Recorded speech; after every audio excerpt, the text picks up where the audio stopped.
ശൈലജയ്ക്കെതിരായ അശ്ലീല പ്രചാരണം തടയുന്നതിൽ പോലീസിന് പരാജയമെന്ന് കെ രമ.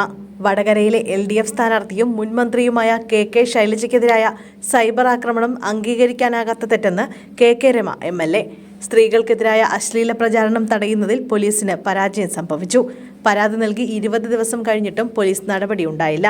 താനടക്കമുള്ള വനിതാ പൊതുപ്രവർത്തകർ സൈബർ ആക്രമണത്തിന്റെ ഇരയാണെന്നും കെ രമ കൂട്ടിച്ചേർത്തു. സൈബർ ആക്രമണത്തെക്കുറിച്ചും സൈബറിടത്തെ വ്യാജ പ്രചാരണങ്ങളെക്കുറിച്ചും സംസാരിക്കവേ വാർത്താ സമ്മേളനത്തിൽ ശൈലജ വിതുമ്പിയിരുന്നു. പിന്നാലെ മുഖ്യമന്ത്രി പിണറായി വിജയൻ, CPM സംസ്ഥാന സെക്രട്ടറി MV ഗോവിന്ദനടക്കം നേതാക്കൾ വിഷയം ഏറ്റെടുത്തു. ഈ സാഹചര്യത്തിലാണ് UDF വനിതാ MLA മാരുടെ പ്രതികരണം. ശൈലജയുടെ പേരിൽ പ്രചരിക്കുന്ന വീഡിയോ താൻ കണ്ടില്ലെന്നും ശൈലജ വാർത്താസമ്മേളനത്തിൽ പറഞ്ഞതിനെ മുഖവിലക്കെടുത്താണ് പ്രതികരിക്കുന്നതെന്നും കെ രമ വിശദീകരിച്ചു. കേരളത്തിൽ പൊതുരംഗത്തുള്ള സ്ത്രീകൾ നേരിടുന്ന വലിയ വെല്ലുവിളികളിലൊന്ന് സൈബർ ആക്രമണമാണ്. സൈബർ ആക്രമണത്തിനെതിരെ ശൈലജയുടെ പരാതി കിട്ടി 20 ദിവസമായിട്ടും പോലീസ് എന്തെങ്കിലും നടപടി സ്വീകരിച്ചോ എന്ന് വ്യക്തമാക്കണം. ശൈലജയ്ക്കെതിരായ കോവിഡ് കാല അഴിമതി ആരോപണം വ്യക്തി അധിക്ഷേപമല്ല, അത് രാഷ്ട്രീയമാണ്. ഇടതുമുന്നണി പരാതി നൽകി 20 ദിവസം കഴിഞ്ഞിട്ടും പോലീസ് നടപടിയെടുക്കാത്തത് ആഭ്യന്തര വകുപ്പിന്റെ പരാജയമാണ്. ആ അർത്ഥത്തിൽ പിണറായിക്കെതിരെ കൂടിയാണ് കെ ശൈലജയുടെ വാക്കുകളെന്നും രമ കുറ്റപ്പെടുത്തി.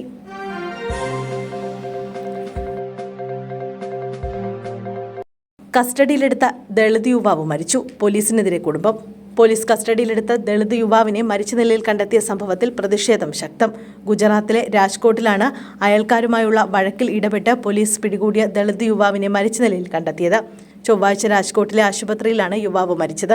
അതേസമയം യുവാവിന്റെ മരണത്തിൽ പോലീസിനെതിരെ ആരോപണവുമായി കുടുംബവും നാട്ടുകാരും രംഗത്തെത്തി. പോലീസ് മർദ്ദനത്തെ തുടർന്നാണ് യുവാവ് മരിച്ചതെന്ന് കുടുംബം ആരോപിച്ചു. അതേസമയം സംഭവത്തിൽ ഉൾപ്പെട്ട പോലീസുകാരെ തിരിച്ചറിഞ്ഞിട്ടുണ്ടെന്നും കുറ്റക്കാർക്കെതിരെ ശക്തമായ നടപടി സ്വീകരിക്കുമെന്നും രാജ്കോട്ട് പോലീസ് കമ്മീഷണർ രാജു ഭാർഗവ പറഞ്ഞു. രാജ്കോട്ടിലെ അംബേദ്കർ നഗർ സ്വദേശിയും തൊഴിലാളിയുമായ ഗോപാൽ റാത്തോഡ് എന്ന യുവാവാണ് സ്വകാര്യ ആശുപത്രിയിൽ ചികിത്സയിലിരിക്കെ മരിച്ചത്. ഞായറാഴ്ച രാത്രി 11 മണിയോടെ മാളവ്യ നഗർ പോലീസ് സംഘം ഇയാളെ അറസ്റ്റ് ചെയ്തിരുന്നു. തുടർന്ന് 2 ദിവസത്തിന് ശേഷമാണ് യുവാവ് മരിക്കുന്നത്. പോലീസിന് ലഭിച്ച ഫോൺ കോളിന്റെ അടിസ്ഥാനത്തിലായിരുന്നു ഗോപാൽ റാത്തോഡിനെ അറസ്റ്റ് ചെയ്യുന്നത്.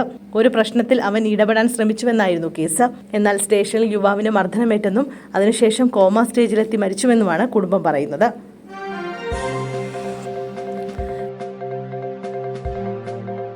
ഭാര്യയെയും പെൺമക്കളെയും കോടാലി ഉപയോഗിച്ച് കൊലപ്പെടുത്തിയ ഭർത്താവ് അറസ്റ്റിൽ. ഭാര്യയെയും പ്രായപൂർത്തിയാകാത്ത 2 പെൺമക്കളെയും കൊലപ്പെടുത്തിയയാളെ പോലീസ് അറസ്റ്റ് ചെയ്തു. ഗുരുചരൺ പാടിയ എന്നയാൾ ഭാര്യയെയും മക്കളെയും കോടാലി ഉപയോഗിച്ച് മർദ്ദിച്ചാണ് കൊലപ്പെടുത്തിയത്.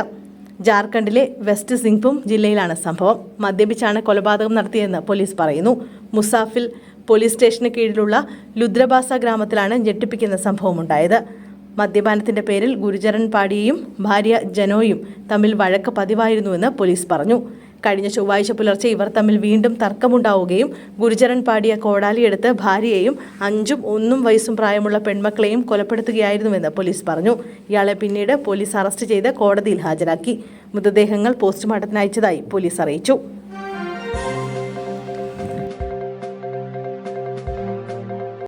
നിർത്തിയിട്ടിരുന്ന കാർ പുഴയിലേക്ക് മറിഞ്ഞു. യാത്രക്കാരായ കുടുംബം അത്ഭുതകരമായി രക്ഷപ്പെട്ടു. പൊന്നാനി കർമ്മയിൽ റോഡരികിൽ നിർത്തിയ കാർ പുഴയിലേക്ക് മറിഞ്ഞ് കാറിലുണ്ടായിരുന്ന കുടുംബം അത്ഭുതകരമായി രക്ഷപ്പെട്ടു. ചൊവ്വാഴ്ച രാത്രി 8 മണിയോടെയായിരുന്നു സംഭവം. പുഴയോരത്ത് നിർത്തിയിട്ട കാർ അപ്രതീക്ഷിതമായി നിയന്ത്രണം വിട്ട് പുഴയിലേക്ക് മറിയുകയായിരുന്നു. അപകട സമയത്ത് കാറിൽ കുട്ടികൾ ഉൾപ്പെടെയുള്ള കുടുംബമുണ്ടായിരുന്നു. നാട്ടുകാരും Ponnani station unit trauma care വോളണ്ടിയർമാരും ചേർന്നാണ് കാറിലുണ്ടായിരുന്നവരെ പുറത്തെത്തിച്ചത്.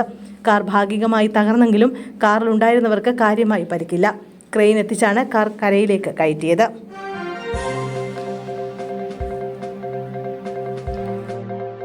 പറമ്പിൽ കൂറ്റൻ പെരുമ്പാമ്പ് കാവലിരുന്നത് 35 മുട്ടകൾക്ക്. കണ്ണൂരിൽ വീടിനോട് ചേർന്ന പറമ്പിൽ നിന്ന് പെരുമ്പാമ്പിനെ പിടികൂടി. പെരുമ്പാമ്പിന്റെ 35 മുട്ടകളും കണ്ടെത്തി. ചമ്പാട് മനേക്കരയിലാണ് സംഭവം. KCB ജീവനക്കാരനായ പാളിൽ വികാസിന്റെ പറമ്പിൽ നിന്നാണ് പാമ്പിനെയും മുട്ടകളെയും കണ്ടെടുത്തത്. തിങ്കളാഴ്ച വൈകിട്ട് കുട്ടികൾ കളിക്കുന്നതിന് സമീപത്ത് വെച്ച് വികാസ് തന്നെയാണ് പാമ്പിനെയും മുട്ടയെയും കണ്ടത്. ഉടൻ കണ്ണവം റേഞ്ച് ഫോറസ്റ്റ് റെസ്ക്യൂ വാച്ചറായ ബിജിലേഷ് കോടിയേരിയെ വിവരമറിയിക്കുകയായിരുന്നു. Bijilesh Kannavam range forest officer Akhil നാരായണനെയും കണ്ണവം സെക്ഷൻ ഫോറസ്റ്റ് സുനിൽകുമാറിനെയും വിവരം ധരിപ്പിച്ചു. ഉദ്യോഗസ്ഥരുടെ സാന്നിധ്യത്തിൽ വീട്ടിലെത്തി പാമ്പിനെയും 35ഓളം മുട്ടകളെയും പിടികൂടി. പെരുമ്പാമ്പിനെ അതിന്റെ ആവാസ സ്ഥലത്ത് തുറന്നുവിടുമെന്ന് വനം വകുപ്പ് അറിയിച്ചു. മുട്ടകൾ വിരിഞ്ഞാൽ കുഞ്ഞുങ്ങളെയും തുറന്നുവിടുമെന്നും അവർ വ്യക്തമാക്കി.